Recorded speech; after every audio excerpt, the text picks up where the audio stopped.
Ya, saudara, selain soal pendaftaran capres dan juga cawapres yang dipercepat, perhatian publik saat ini juga menyorot soal dana kampanye pasangan calon di Pilpres 2024. Sebelumnya, KPU ini berencana untuk menghapus laporan pemberi sumbangan dana kampanye atau LPSDK untuk pemilu tahun depan. Tapi kemudian niat ini dibatalkan.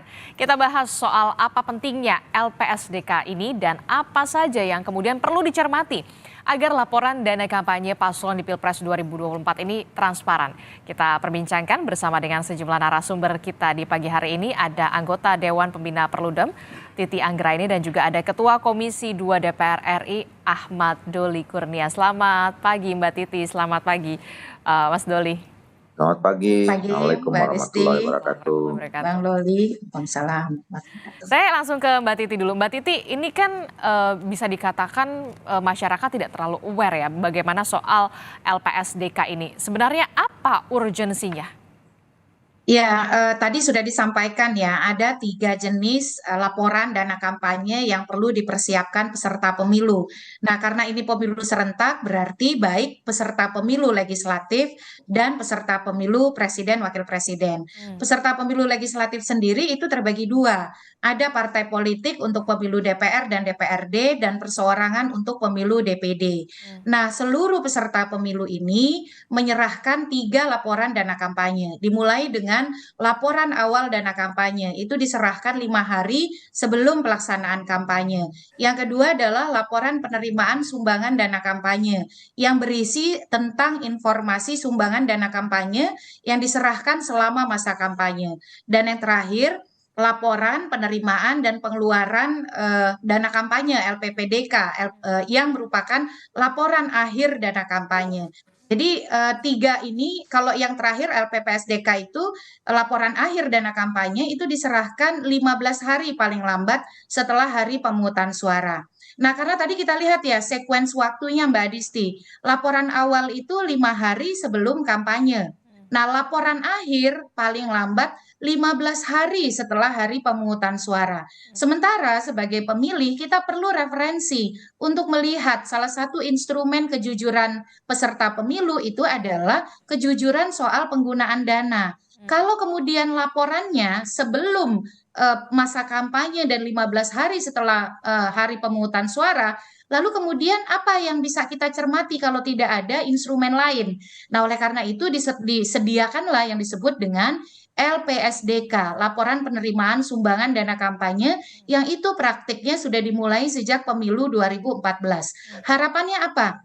Ini kan para peserta pemilu tidak hanya partai politik, perseorangan, dan juga tim pasangan calon, tetapi caleg, meskipun caleg itu nanti Bang Doli akan dikonsolidasi laporan keuangannya di dalam penerimaan ataupun belanja ya, di dalam laporan partai politik, itu mengeluarkan uang untuk kepentingan kampanye.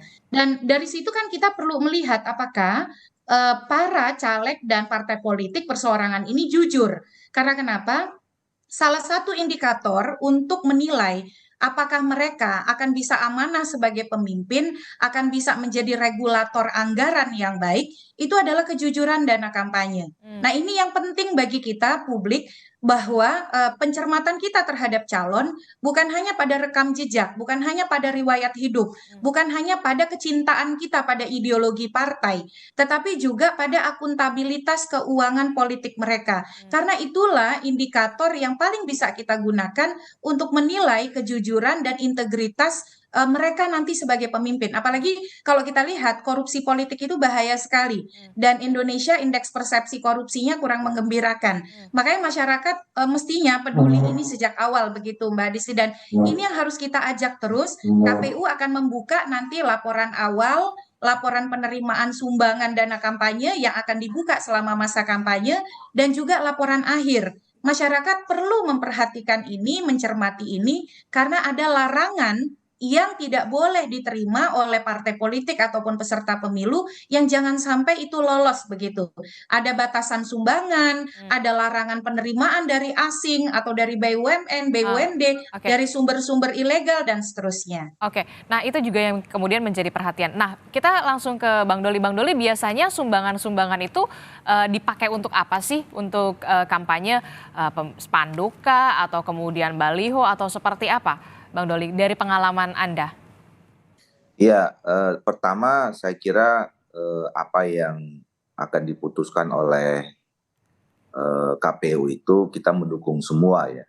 Dan ini kan sebetulnya sudah berlangsung dari pemilu ke pemilu. Justru kemarin aneh dan kita semua itu agak kaget dan kemudian bereaksi ketika misalnya LPDSK itu mau dihapuskan gitu. Jadi, ketika KPU sekarang mengembalikan semua aturan-aturan yang sudah berlaku termasuk laporan keuangan ini pada pemilu 2024 ini, saya kira itu sesuatu yang baik dan seharusnya yang dilakukan begitu. Hmm. Nah, kalau pertanyaannya dana-dana kampanye itu untuk dipergunakan untuk apa? Ya sebetulnya kan dalam politik itu ini yang harus kemudian dijelaskan ya bahwa kita berpolitik ini punya cost gitu Hmm. ya. Ini yang harus dibedakan antara political cost dengan money politics gitu.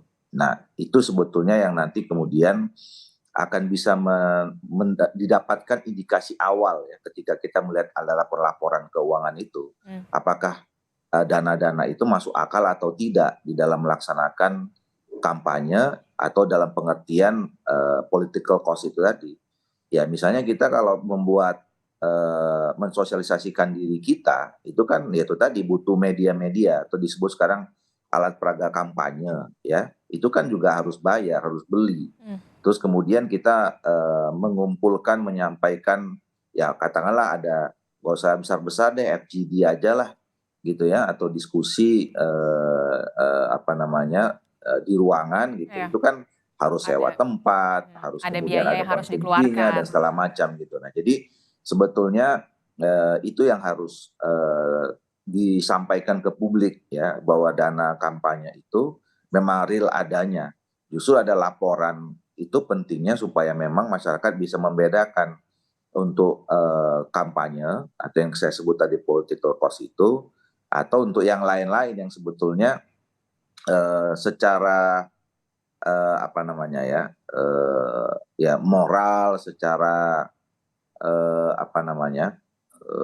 ya sehat atau tidaknya demokrasi kita itu tergantung bagaimana kita menggunakan dana itu secara baik dan tepat gitu. Oke, biasanya Bang Doli, kalau misalkan soal siapa saja yang menyumbang ini, apakah dari korporasi atau seperti apa? Atau kalaupun korporasi memang betul-betul dicantumkan di laporan tersebut atau bagaimana? Ya harusnya seperti itu ya. Ini yang nanti saya kira kita akan melihat detailnya seperti apa gitu. Nah tentu kita berharap dari pemilu ke pemilu ada hal-hal baru yang lebih menjamin ya supaya semuanya jadi fair gitu ya. Tidak ada yang sebisa mungkin dana itu didapat dari mana itu memang bisa terlihat secara transparan ya. Dan kemudian ada batasan-batasannya sehingga semua kontestan itu kalau memang dibuat atau diatur porsinya sama kan kemudian itu tidak lagi jadi isu. Yang jadi isu adalah orang-orang yang ikut dalam kontestasi ini adalah orang-orang yang berkualitas apa tidak ya dari segi visinya, programnya, kemudian pandangan-pandangan apa yang mau disampaikan kepada masyarakat, cara komunikasinya dan segala macam gitu.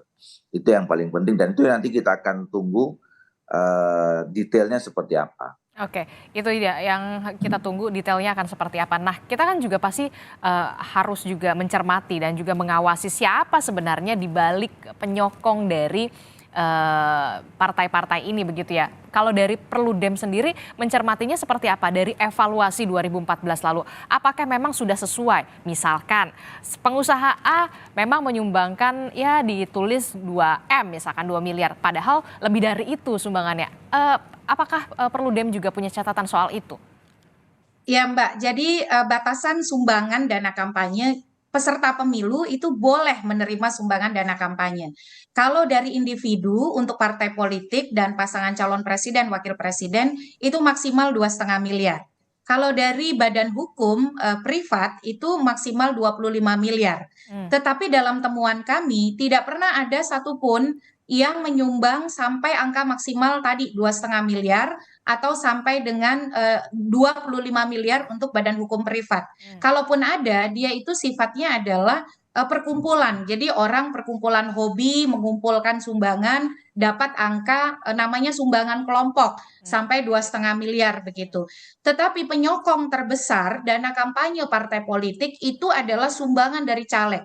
Jadi sumbangan dari caleg yang dikonsolidasi menjadi laporan dana kampanye partai politik. Nah, itu angkanya di atas 80%. Jadi bergeraknya partai politik di pemilu itu disumbang mayoritas oleh caleg. Tetapi temuan kami, mayoritas caleg tidak menganggap penting laporan dana kampanye. Bahkan ketika melaporkan itu seolah sekedar menggugurkan kewajiban. Di ujung ketika sudah tiba tenggat untuk melaporkan dana kampanye, itu partai baru mengumpulkan laporan dari para caleg tanpa kemudian mengkondisikan sejak awal.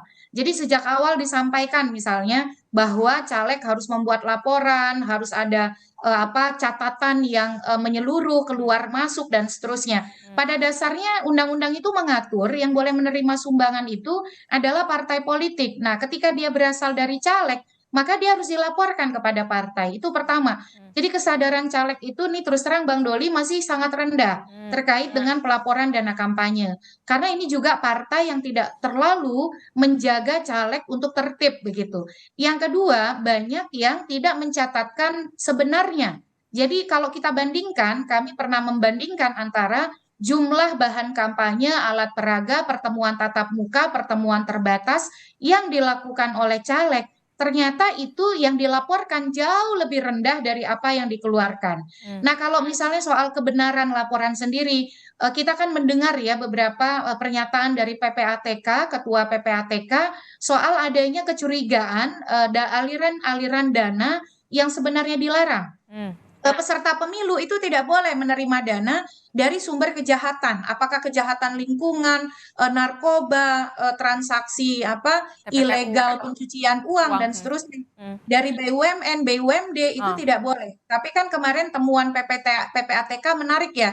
Ada kecurigaan 1 triliun yang mengalir kepada aktor-aktor politik. Nah, ini yang menurut saya menarik untuk didalami dan menjadi pencermatan Bawaslu serta pihak-pihak terkait dengan transparansi dan akuntabilitas dana kampanye. Oke, menarik sekali. Jangan sampai kemudian menerima uang begitu ya dengan jumlah yang besar ternyata ini masuk ke dalam penadah bisa dikatakan dalam arti kata tindak pidana pencucian uang. Nah, bagaimana kemudian para caleg-caleg ini bisa tertib dan bagaimana pula pengawasannya dari parpol sendiri, Bang Doli?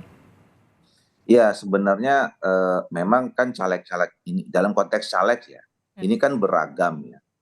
Kalau misalnya caleg itu berasal dari anggota-anggota DPR yang sudah beberapa kali terpilih ya, saya kira mereka sudah well informed dan partai, saya nggak bicara partai lain ya. Kalau kami di Golkar sebenarnya juga dari awal sudah disampaikan bahwa caleg-caleg ini harus akan membuat laporan ya, baik di awal maupun nanti di akhir. Dan kemudian juga partai ya di bidang kebendaharaan dari awal juga sudah persiapan ya, mempersiapkan dokumen-dokumen contoh-contoh yang memang kemudian bisa dipergunakan oleh semua yang ikut terlibat dalam kontestasi pemilu. Nah, kesadaran ini kadang-kadang memang belum sepenuhnya ya, terutama bagi teman-teman yang relatif baru ya, mereka pikir ya kalau udah ikut pemilu ya pemilu tanding aja gitu ya, nggak usah lapor-lapor gitu ya. Nah, oleh karena itu KPU penting untuk juga nanti memberikan sosialisasi yang lebih intensif. Nah, yang kedua juga saya kira tadi benar, itu yang saya katakan bahwa memang sebaiknya KPU setiap waktu, setiap menjelang pemilu ada inovasi-inovasi baru yang memang memudahkan ya. Memudahkan apa? Memudahkan semua orang yang berikut kontestasi ini paham bahwa ini menjadi salah satu kewajiban juga sebagai kontestan dalam pemilu, baik pileg, pilpres dan segala macam itu. Yang kedua juga ya bentuk laporannya itu ya tidak merumitkan gitu ya. Ini yang kadang-kadang juga membuat kawan-kawan ini ya Kesulitan. lupa atau kemudian ya sudahlah kita buat ini aja gitu loh, seadanya saja gitu. Sebagai formalitas, Nah, jangan sampai seperti itu ya Bang Doli? Iya, ya. Walaupun sebetulnya ya khusus untuk di pileg, menurut saya lebih sederhana ya, dibandingkan dengan misalnya pilpres. Ya, kalau soal penggunaan dana ini, maksudnya sederhana itu ya untuk berkompetisi di dalam pileg itu kan ya terukur lah ya, lebih terukur dibandingkan misalnya pilpres ya. Dananya juga lebih besar kalau pilpres ya? Dananya jauh lebih besar buat pilpres dibandingkan pileg. Jadi saya kira memang kita mendorong supaya KPU nanti lebih membuat aturan-aturan yang lebih detail, satu, yang kemudian yang lebih mudah, yang ketiga adalah yang gampang diketahui oleh si kontestan maupun oleh publik. Oke. Tidak hanya pileg, tapi juga pilpres dananya tidak main-main begitu ya. Perlu dana besar untuk kampanye begitu. Nah, jangan sampai kemudian ketika sokongan dana begitu besar begitu, yang juga dikhawatirkan nantinya adalah apakah betul akan ada imbal politik. Kita akan bahas di Sapa Indonesia Pagi selengkapnya usai jeda.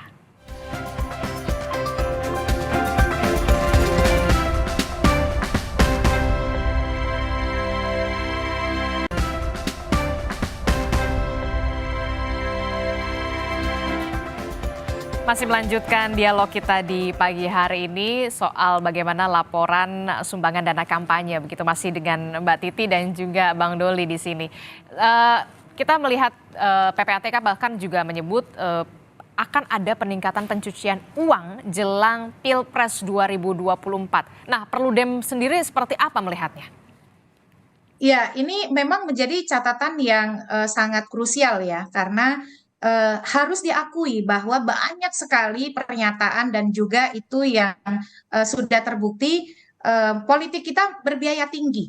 Tetapi biaya tinggi itu tidak tercerminkan di dalam laporan dana kampanye. Kalau Mbak Adisti melihat laporan dana kampanye dan membedah laporan dana kampanye, angkanya semua itu masuk akal.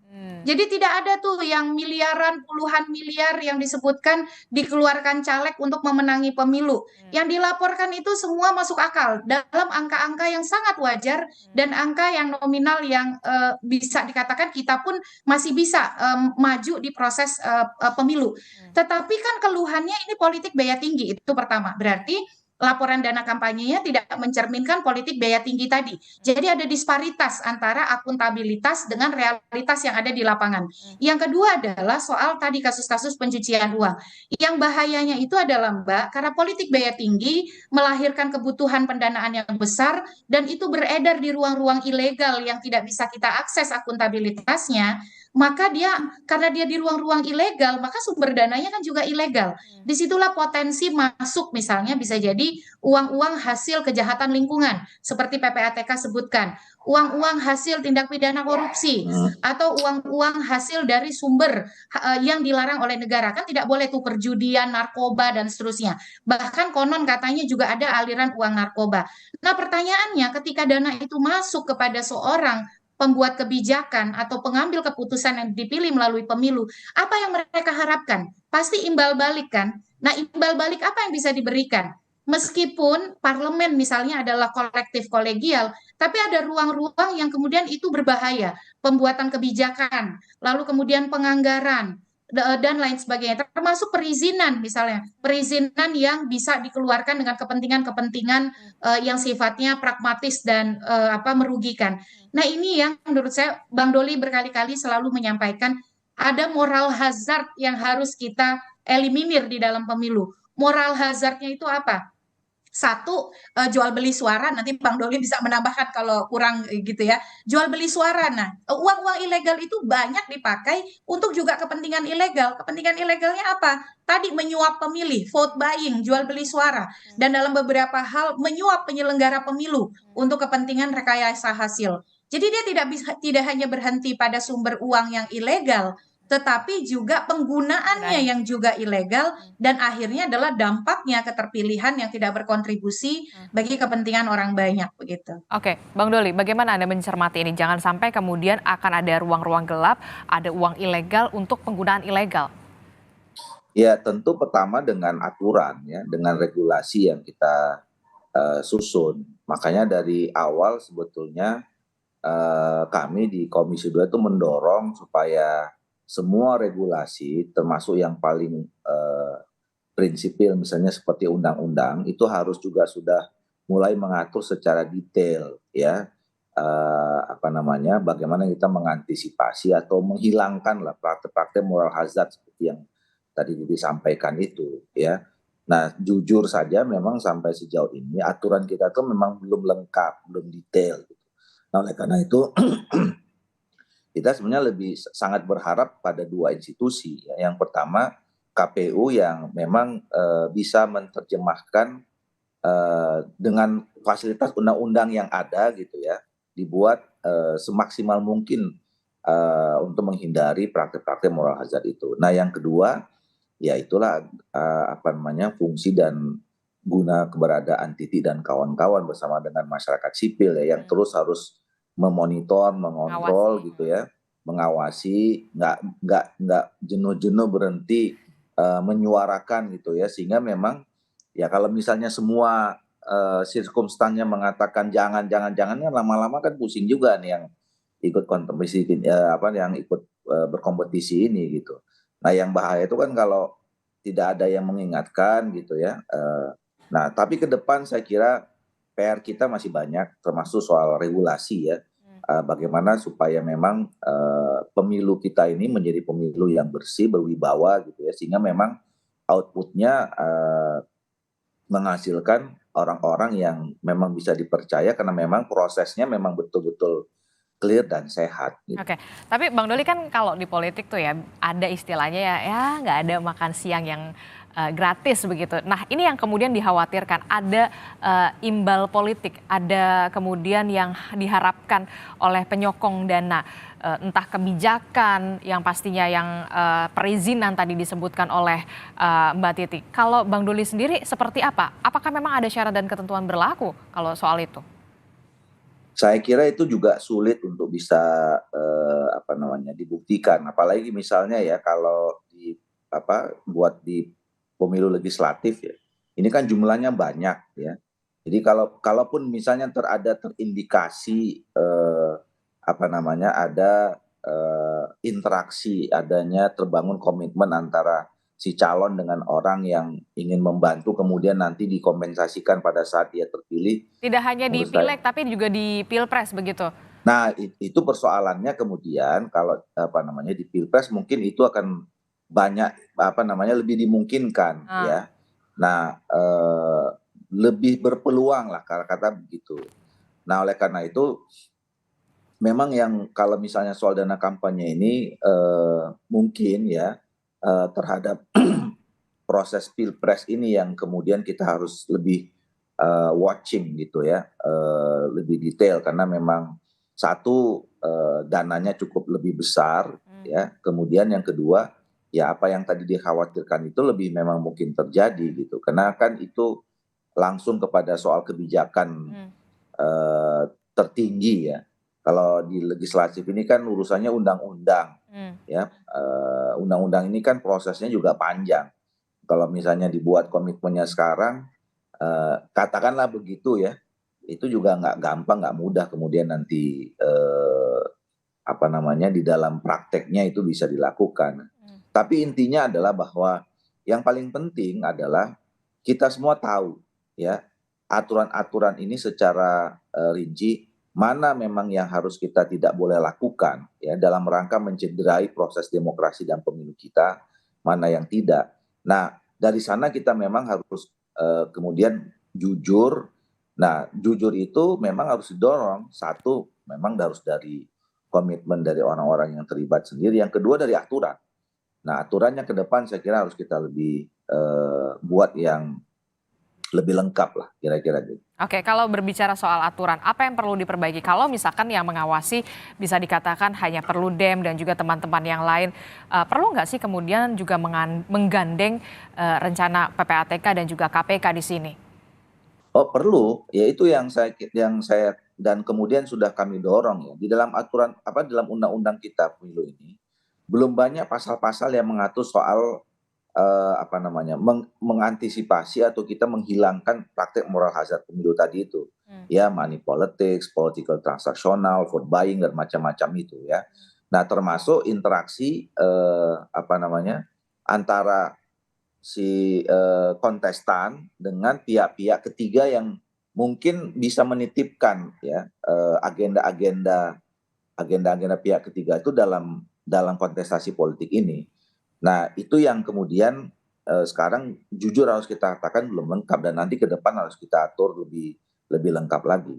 Nah sementara itu belum ada ya memang kita berharap satu kesadaran dari si kontestan, kemudian yang kedua ya pengawasan publik masyarakat yang itu juga tanggung jawab dari penyelenggara pemilu ya KPU, Bawaslu terutama ya untuk kemudian mengajak teman-teman ini menjadi wasit yang jadi bukan hanya sebagai peserta pemilu saja tetapi juga sekaligus bisa jadi wasit ya kalau kita mengandalkan pengawasannya pada institusi formal Bawaslu atau Titi dan kawan-kawan saja gitu ya itu kan masih banyak celah atau ruang. Nah, bagaimana sekarang teman-teman KPU, Bawaslu, dan kemudian teman-teman masyarakat sipil ini meluaskan, ya, mengajak masyarakat itu untuk menjadi wasit rame-rame gitu, ya, sehingga kalau misalnya ada kejanggalan-kejanggalan dalam pemilu ini itu bisa ya diungkapkan dan kemudian dengan diungkapkannya itu kan orang Oke, jadi enggan melanjutkannya kira-kira begitu. Oke, Mbak Titi sendiri bagaimana? Kemudian perlu nggak sih sebenarnya ada menggandeng PPATK dan juga KPK? Jangan sampai ada celah penyelewengan. Apalagi kita bisa katakan ongkos politik, biaya kampanye, perputaran uang selama masa kampanye ini gede banget. Ya, caranya supaya publik itu mampu ikut mengakses adalah transparansi, Mbak Aristi ya. Jadi mengapa kita selalu minta KPU itu terbuka transparan? Karena keterbukaan dan transparansi itu adalah pintu masuk bagi partisipasi masyarakat. Kalau kerannya tidak dibuka, kita tahu dari mana? Karena kita tidak punya instrumen pengawasannya. Itu yang pertama. Yang kedua adalah keterlibatan PPATK dan KPK. Ada ruang-ruang yang tidak bisa hanya mengandalkan rezim hukum pemilu. Karena undang-undang pemilunya tadi sudah disampaikan sangat terbatas. Ada Bawaslu sebagai pengawas, tapi Bawaslu tidak punya instrumen untuk menelusuri aliran uang. Iya, betul. Bawaslu tidak bisa menelusuri aliran dana korupsi. Yang dia bisa lakukan adalah memeriksa kepatuhan. Nah, dan juga kemudian apakah yang dibelanjakan itu sesuai dengan yang dilaporkan atau tidak. Itu pun pendekatannya administratif. Tetapi menemukan apakah ada aliran ilegal dan lain sebagainya, itu ranah yang lebih bisa diperankan oleh PPATK. Dan tidak hanya bisa merujuk kepada undang-undang pemilu, justru undang-undang pencucian uang menurut saya juga harus digunakan. Jadi jangan kemudian seolah-olah urusan ini itu hanya diandalkan kepada regulasi atau hukum pemilu saja. Tapi bagaimana kita bisa mengekspansinya secara komprehensif menggunakan instrumen-instrumen hukum yang sudah ada. Ini kan kejahatan tingkat tinggi, Mbak. Kalau kita bicara soal manipulasi pemilu itu bisa terjadi secara tradisional. Caranya apa? Misalnya mengubah hasil di hari pemungutan suara. Jadi hal-hal yang tradisional lah gitu. Tetapi juga bisa terjadi secara modern. Kecurangan pemilu modern itu apa? Permainan uang tingkat tinggi seperti tadi pencucian uang. Lalu kemudian dana-dana ilegal yang bukan hanya dalam negeri yang bisa dana dalam negeri, tetapi juga dana yang berasal dari luar negeri. Kita tahu lah ya ada negara-negara yang surga bagi penyimpanan uang begitu karena kebijakan mereka yang sangat fleksibel. Nah, di dalam beberapa pemilu terakhir juga ada isu soal masuknya aliran dana dari luar negeri, misalnya untuk kepentingan politik ditengarai seperti itu. Jadi, bagaimana sinergitas antar institusi negara yang punya otoritas, PPATK, KPK itu sangat dibutuhkan.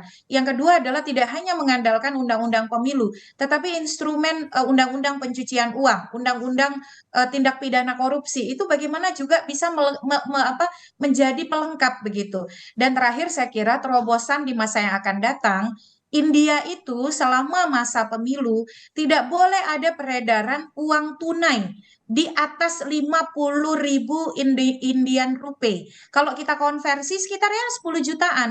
Nah, oleh karena itu kita di Indonesia tidak punya. Makanya jual beli suara atau vote buying atau politik uang itu susah untuk diproses karena dia terjadi menggunakan cash in hand, uang tunai yang beredar yang tidak bisa dijangkau oleh pelaporan transaksi elektronik. Ya. Nah, ke depan undang-undang pembatasan uang kartal atau pembatasan transaksi tunai itu sangat dibutuhkan karena ternyata peredaran uang untuk jual beli suara itu menggunakan uang-uang tunai yang ternyata tidak bisa kita akses ya aliran ataupun pergerakan dananya begitu. Oke, yang terakhir, Mbak Titi, apa yang kemudian harus menjadi apa ya bisa dikatakan PR begitu ya, walaupun memang kita tahu ya biaya politik itu memang mahal begitu. Namun yang perlu dikhawatirkan adalah jangan sampai ada imbal politik.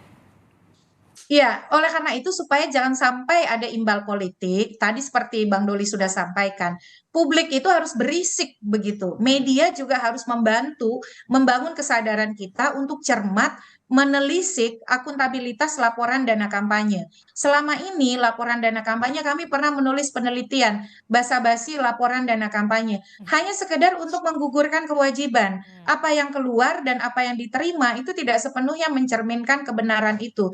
Nah, dengan transparansi yang dibuka oleh KPU, kita bersyukur KPU tetap mengatur LPSDK, laporan penerimaan sumbangan dana kampanye, itu tidak berhenti hanya di laporan itu, Mbak. Tetapi laporan itu bisa menjadi pegangan kita ketika melihat pejabat publik sedang duduk di jabatannya, apakah antara penyumbang yang memberikan sumbangan dana kampanye dengan kebijakan yang dibuat itu ada relasi keuntungan. Makanya kemudian pentingnya akuntabilitas dana kampanye, dia bukan hanya berguna sebagai ukuran kita menilai kejujuran Oke. dari peserta pemilu di dalam berkontestasi antara apa yang dikeluarkan dengan apa yang dilaporkan, tetapi juga nanti pasca keterpilihan untuk melihat potensi benturan kepentingan antara kebijakan yang diperjuangkan, penganggaran yang dibuat dengan sumber dana kampanye yang dia terima untuk memenangi kontestasi politik. Walaupun yang dilaporkan tadi ya sudah disampaikan ya, hanya pada level permukaan yang kita tidak bisa sampai jauh ke dalam, tetapi kan di sini ada peran PPATK, ada peran KPK Oke. yang pasca keterpilihan juga tetap menjalankan fungsinya untuk menjaga integritas keuangan politik kita. Oke, Bang Doli, singkat saja, apa yang ingin diperbaiki dan juga seharusnya harus menjadi evaluasi kita, jangan sampai kemudian laporan soal dana kampanye ini hanya sekedar basa-basi dalam tanda kutip formalitas. Ya tadi, pertama saya kira aturannya ya, aturannya untuk sekarang tinggal PKPU-nya aja yang kita tunggu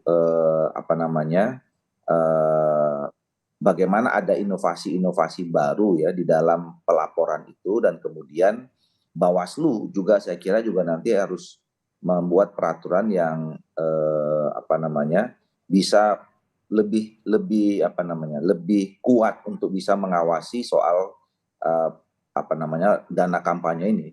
Nah, yang kedua adalah tadi kita mendorong KPU setelah memang menyusun peraturannya itu, Bawaslu juga begitu, ada sosialisasi yang lebih intensif ya, yang frekuensi lebih tinggi untuk mengajak masyarakat paham juga. Kadang-kadang kan gini, masyarakat ini juga mau ngawasin juga nggak paham dia apa yang mau diawasi gitu ya, dia nggak Dan tahu. harus mau lapor kemana juga nggak tahu. Gitu ya.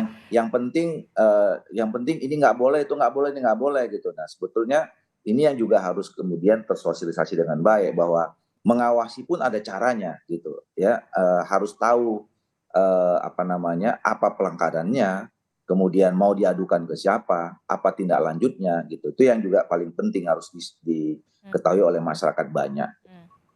Oke, kita lihat bagaimana nanti seperti apa.